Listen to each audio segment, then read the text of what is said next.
Y la primera de ellas tiene que ver con, obviamente, con el hecho de que todas las personas que practicamos terapias alternativas, ritos y todo, de todo lo que hablamos, eh, no tenemos idea, no, en ningún momento mi intención o idea es como que se malentienda el hecho de que no se sabe lo que se está haciendo, o sea, es completamente lo opuesto.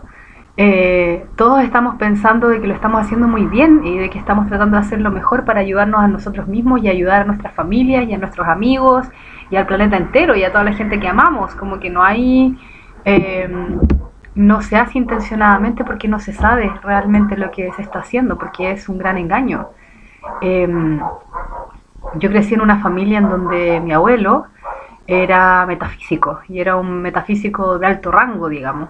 Eh, a veces venía gente a la casa como a conversar con él, a escucharlo, a hacerle preguntas y cosas. Entonces, desde muy chiquitita él me pasaba a mí libros para que yo leyera y después debatíamos esos libros. Entonces estoy hablando, el primer libro que me pasó, yo tengo que haber tenido unos 7 años, más o menos. A los 12 años me regaló una colección de libros completa que se llama Claves de una nueva humanidad, son 30 libros, y habla de todas las terapias y de, de todo, o sea, de las energías, de la metafísica, de todo, absolutamente todo, y de distintos lugares del mundo. Entonces yo crecí con una base en donde yo pensaba que eso estaba muy bien, donde crecí creyendo que esa era la mejor manera de ayudar al mundo o ayudar en el mundo. Entonces, espero que quede como claro de que en realidad lo que estoy tratando de decir es de que estamos siendo todos engañados, de que en realidad como el espíritu del mal, digamos, el mal espíritu, es un ángel, entonces por lo tanto se puede vestir como un ángel de luz y tiene connotaciones divinas, entonces es una divinidad caída, entonces eso puede manifestarse como algo muy hermoso, que era lo que me pasaba a mí cuando hacía Reiki. O sea, yo cuando hacía Reiki yo sabía dónde tenía que poner las manos, sabía cómo sacar lo que tenía que sacar, y me estaban guiando todo el rato, y para mí era como un ángel, claro que era un ángel, pero era un ángel caído, no eran las tinieblas disfrazadas de luz. Entonces eso, como ninguno de nosotros que hemos participado en todo esto lo está haciendo conscientemente, o estamos siendo engañados, estamos pensando que estamos haciendo algo bueno cuando en realidad lo que estamos haciendo es malo. Y el tema ahí tiene que ver con la diferenciación de espíritus. Hay una tradición bien antigua que viene con San Ignacio de Loyola, que es la espiritualidad en la que se basan los jesuitas. Y ellos él explica muy bien, se demoró más de 30 años en escribir este tratado, que es como la diferenciación, discernimiento de espíritus, porque son tan parecidos, tan parecidos, que para que una persona común y corriente como nosotros pueda diferenciar entre el buen espíritu y el mal espíritu, cuesta muchísimo, porque incluso los monjes, teniendo un entrenamiento espiritual muy alto, batallan con eso también. Entonces, ¿qué queda para uno? Así como para uno que en realidad en tema de espiritualidad, claro, podemos estar todos muy metidos en la espiritualidad, pero estamos hablando de gente que deja el mundo, que es meditar, orar, estar con Dios. Entonces, es una vara bien alta. Es un tema muy lindo a todo esto, si a alguien le interesa cómo meterse ahí en la diferenciación de espíritus, es un tema preciosísimo, porque te da las herramientas como para poder distinguir cuando algo viene del buen espíritu y cuando algo viene del mal espíritu, y es una tremenda herramienta. O sea, en todas las decisiones de la vida cotidiana algo así sirve mucho. Entonces, estaba ese tema, como esa parte. Y lo otro era que se me había olvidado también agregar como este apartado de cuando yo empecé a nombrar como todas las cosas que podían provocar la entrada de un espíritu maligno en uno. Se me olvidó hablar de la magia, de la adivinación, de todo lo que tiene que ver con los registros Akashi, con la Ouija, todo lo que tenga que ver como con brujería, con macumba, como con todas esas cosas y todos los ritos mágicos, como todo eso, ya, todo eso también está dentro. Y Y también quería explicar algo que había quedado como que no quedó dicho porque se me fue. Entre todas las cosas que estaba diciendo, en un minuto mencioné de que mi mamá me había explicado cómo el sacerdote había podido ver, o sea, no me lo explicó ella así como el sacerdote lo vio porque, sino que ella me contó su experiencia y yo hilé las dos cosas porque mi mamá ha estado presente en los dos exorcismos que yo he tenido hasta ahora. Y yo no podía entender por qué en la misa de sanación, cuando sentí como esta mano que me apretaba el cuello, el sacerdote había sabido exactamente dónde poner el apósito con el agua exorcizada. Yo no entendí esa parte, nunca me quedó clara, hasta que mi mamá, después del primer exorcismo, me contó de que se mueve. De que me dijo, mira, la mejor manera que tengo de explicártelo es como una mujer embarazada. Cuando tiene una mujer embarazada y la guagua se mueve, se nota, ¿no? Se ve cómo se está moviendo. En ti pasa lo mismo. Cuando el sacerdote está haciendo el exorcismo, este espíritu maligno se va moviendo, como arrancando del exorcista. Entonces se mueve a través de tu cuerpo y yo lo vi pasar. Y dije, claro, entonces eso tiene mucho sentido porque ahora entiendo por qué el sacerdote pudo ver de que yo lo tenía en la garganta. Pues claro, se tiene que haber levantado. Bueno, eso era un anexo, porque no había quedado explicado en el otro video y queda como así en ascuas, como que no termina. Y lo otro era el tema de una anécdota, en realidad, algo que me acordé después, una anécdota de que cuando salió este pono feo en el baño, y después yo salí de la pieza, Felipe estaba en su escritorio en la otra pieza, y como siempre me mira y me dice, hola Florcita, ¿terminaste? Y yo, sí, ya terminé, Solcito.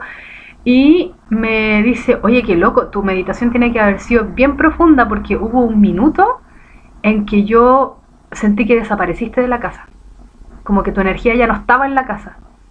Y yo lo miré, obviamente ahí no le dije nada, y fue como, ah, mira tú, mira tú qué curioso. Claro, en el momento en que yo sé exactamente en qué momento fue ese, y el momento fue esa como fracción de segundos en que yo estuve en el infierno. En ese minuto, él, claro, o sea, a mí me calza perfecto que él me haya dicho que no sentía que yo ya estaba en la casa, porque yo no estaba en la casa, estaba en otro lugar. Y menos mal que estuve por muy, muy, muy cortito tiempo, si no me muero de pavor.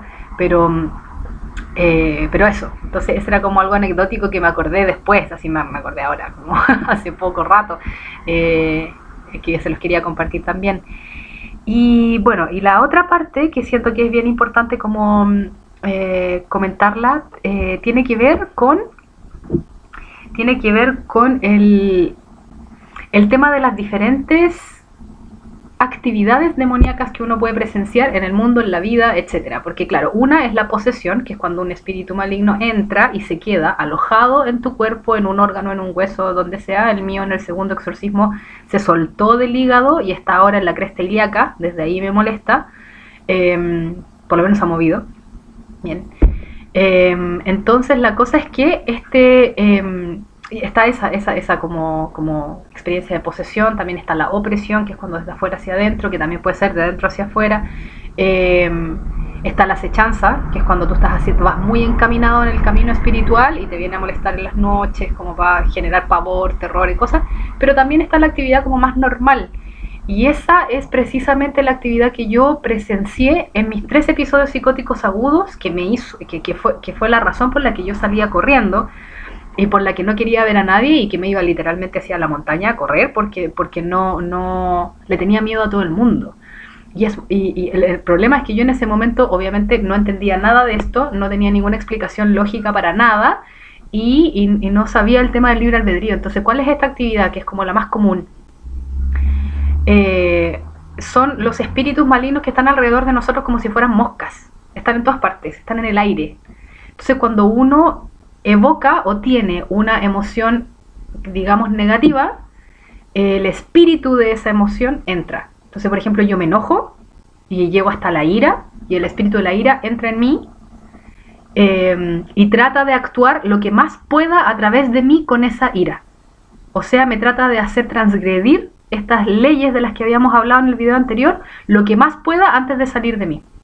Entonces, no sé si han notado, bueno, claro, por ejemplo, entonces, ¿qué es lo que me pasaba a mí en los episodios? Que yo tenía a mi amigo David al frente y veía esta sombra negra, que no con mis ojos nuevamente, como con el corazón, veía como esta sombra negra se le metía en el cuerpo, y yo, como había visto la sombra negra afuera y sabía que era muy mala, así pero ya mal del mal, se le metía adentro y ahora estaba dentro de él. Yo me pasaba el rollo de que mi amigo David me podía matar, me podía descuartizar, me podía hacer, o sea, las torturas de la vida, como lo que más me asustaba a mí, él lo podía hacer, porque tenía esta cosa dentro. Entonces pues esta cosa salía de David y se metía en mi papá y salía de mi papá, y así. Lo que yo no podía entender en ese minuto es que, claro, están alrededor de nosotros. Cada vez que tenemos una emoción negativa, se aprovecha, se mete el espíritu de esa emoción dentro de uno, actúa a través de uno lo que más puede y luego sale. Pero el punto es que está regido por el libre albedrío de la persona que lo alberga.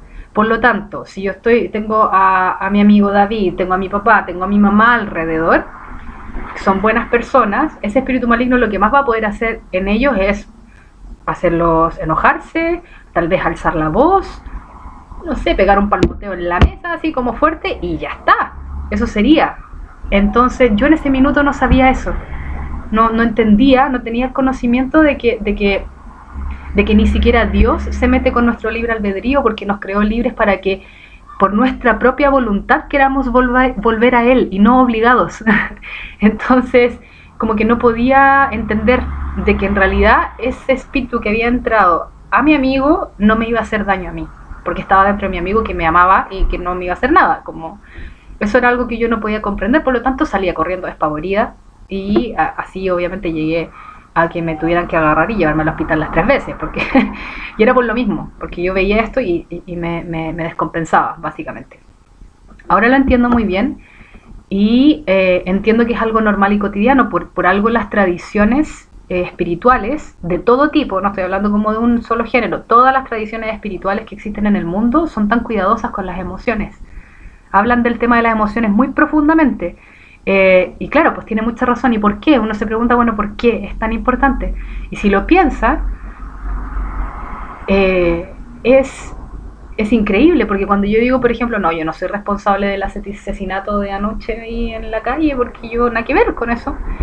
Y en realidad cada vez porque me imagino que todos debemos haber experimentado, y no soy solo yo, obviamente, de que hay emociones que son súper cansadoras. Por ejemplo, cuando yo tengo rabia y me pongo a discutir y estoy discutiendo con una persona, puede que discutamos 40 minutos y se me fue la energía del día. O sea, yo ya no quiero hacer nada, estoy así, me duele hasta la cabeza, estoy como mal. Entonces, ¿qué es lo que pasa? ¿A dónde se va esa energía? Entonces, imaginemos que yo tengo rabia, tengo mucha ira, tengo mucha rabia. El espíritu de la rabia se mete en mí y trata de actuar a través de mí lo que más pueda, cosa que yo transgreda lo que más pueda mi amor al prójimo, que lo trate mal, que diga estupideces, que todo lo que yo pueda. ¿Y qué es lo que va haciendo con eso? Gana energía, gana poder espiritual.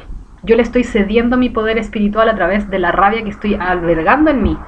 Entonces va creciendo. Entonces, por ejemplo, en la mañana yo puedo salir y salgo al banco, por ejemplo, y la niña que está, y yo, algo pasa en la fila, que alguien llega y se me corta y como que se mete adelante de mí y eso me molesta un poco y como que algo más pasa, llega un niñito corriendo y como gritando y ya, la cosa es que ya al momento en que yo llego a donde está la cajera ya estoy así como un poco enojada, como un poco ya chata, porque ha sido harto rato en la fila y porque todas estas cosas que pasaron entre medio. Entonces yo, por ejemplo, la trato mal, porque ella se equivoca en algo, en darme la plata o cualquier mínimo detalle que ella no haga bien, como yo ya estoy así un poco irritable, le digo algo, por ejemplo, o la trato mal. En distintos niveles para cada uno, pero ya, la traté mal, por ejemplo, le dije algo de mala forma, con otro tono que no era, o fui irónica, o como sea, le digo algo. Y esa energía, porque este fue ya el espíritu que se metió en mí con la irritación, empezó a actuar, en el minuto en que yo se la tiro a ella, porque yo creo que todos hemos experimentado eso de que te tiran la rabia, te llega una bola de algo que no te corresponde, es exactamente eso, es un espíritu. Entonces yo le tiro la rabia a ella y resulta que ella la va a ir masticando de acuerdo a su propio libre albedrío y después se la va a tirar a otra persona, porque la rabia es algo que necesita salir, es un espíritu que necesita movimiento. Entonces, ¿qué es lo que ocurre con eso? Que después esa persona se la va a tirar a otro, estamos hablando de temprano en la mañana, ya para que el ejemplo sea coherente. Entonces, esa persona, la cajera después se la va a tirar a otro caballero que estaba en la fila, que tiene un poco más de rabia, entonces ese otro caballero, claro, entonces va pasando y se va pasando esta pelota. ¿Por qué uno se siente cansado con ciertas emociones? Porque ese espíritu se lleva una cantidad de energía de uno. ¿Y qué es lo que hace con eso? En el momento en que entra en la otra persona, entra con más fuerza. Por lo tanto, entre nosotros no pasó nada, y se va tirando más allá, y después el chofer que le dijo algo mal a la señora que se bajó y le dijo algo al chico de la moto, y el chico de la moto que se enojó con el de la bicicleta, y al final del día, esta bolita que empezó así, chiquitita, se empezó a hacer como una bola de nieve gigante que termina en alguien violento, porque siempre termina en alguien violento, que alguien se enoja y le tira esta masa que se ha ido cultivando durante el día completo a alguien violento, y ese violento termina pegándole a alguien o matando a alguien o así. Entonces, así actúa el mal. Y por eso que es tan importante esta parte como de lo que enseñan todas las tradiciones espirituales de el control de las emociones. Es por eso que es importante. Porque claro, yo no voy a matar a nadie, pero mi pequeño granito de arena y de energía que le dono a esa rabia que anda circulando durante el día en mi ciudad puede terminar con alguien muerto a las 4 de la mañana. Pues. Y es la consecuencia de algo en lo que yo también participé. Pero bueno, eso era como la aclaración de las distintas actividades demoníacas, porque uno pensaría así cuando uno dice demonios, como, oh, es del terror. No, es algo tan simple como la rabia que yo le puedo aportar al mundo hoy día, porque es un espíritu, no es una emoción. Lo que yo evoco es una emoción, pero lo que entra en mí para actuar en esa emoción es un espíritu. Y eso hay que tener un poco de ojo con eso, pero y quería terminar con esto, explicando en realidad la parte más importante, que es como el núcleo de absolutamente todo lo que he experimentado. El tema aquí es de que espiritualmente hablando, lo que vino a hacer Jesús fue precisamente a cortar esta rueda, porque la rueda se genera por Satanás. La rueda se genera porque en ese momento, y bueno, y en la actualidad con todo lo que hace sigue haciéndolo todo el rato, y es lo único que puede hacer, es robar almas. Entonces lo que hace es encadenar las almas, y en ese momento tenía todas las almas encadenadas, las presentes, las pasadas y las futuras. Las tenía absolutamente todas encadenadas a él. Por lo tanto, las almas nunca podían llegar a Dios. Como las almas no estaban llegando a Dios, viene Jesús. ¿Y él qué es lo que hace? Porque cuando se dice así como, no, él viene a perdonar nuestros pecados, como que su sacrificio en la cruz hace que se perdonen nuestros pecados, como, entonces ahora tenemos chip libre. No se trata de eso. Pero lo que sí, espiritualmente hablando, es que lo que se crucifica en la cruz es la carne, y lo que se crucifica en la cruz es el pecado. Entonces, todo el proceso de la pasión de Jesucristo y su camino hacia el Calvario, que termina en la crucifixión, en toda esa parte lo que él está haciendo espiritualmente es arrastrando todos los demonios. Arrastra y encadena a todos los demonios y los crucifica en la cruz. Es el pecado el que se crucifica ahí. Esos son los demonios, en realidad, los que están crucificados en la cruz. ¿Qué es lo que pasa después? Cuando en el credo dice, bajó al infierno, al tercer día resucitó de entre los muertos. Estuvo 3 días en el infierno. Entonces, ¿qué es lo que pasa? Su cuerpo muere, por lo tanto él es alma, espíritu. Entonces baja al infierno y lo que hace es dar una batalla campal en contra de todos los demonios, Satanás incluido por supuesto, y corta todas las cadenas que Satanás tenía con todas las almas pasadas, presentes y futuras. Entonces fue a llevar la luz a la oscuridad. Entonces, ¿qué es lo que ocurre cuando él dice, yo soy el camino, la verdad y la vida? Eso es exactamente lo que es, en el sentido de que él nos vino a dar el camino de salida, el camino para llegar a Dios, el camino para poder volver a la casa, porque no estaban llegando las almas. Entonces su vida es el testimonio fiel de cómo hay que caminar ese camino. La humildad, el preocuparse por los demás, el tema del ego, el tema del silencio, poner la otra mejilla, lo que realmente importa, lo que no. Eh, y tenemos el método, po. Está el método. Él nos vino a dar el camino. Y eso era lo que no había quedado claro en el video anterior, es lo más importante. Eh, y bueno, de eso me di cuenta en este proceso, no lo había visto nunca antes. Y, y nada, me ha cambiado la vida. Yo he cambiado, no sigo siendo la misma persona, eh, espiritualmente hablando. Creo que este es, más que cualquier cosa, es un testimonio de conversión. Y no sé, sería muy difícil tratar de explicar aquí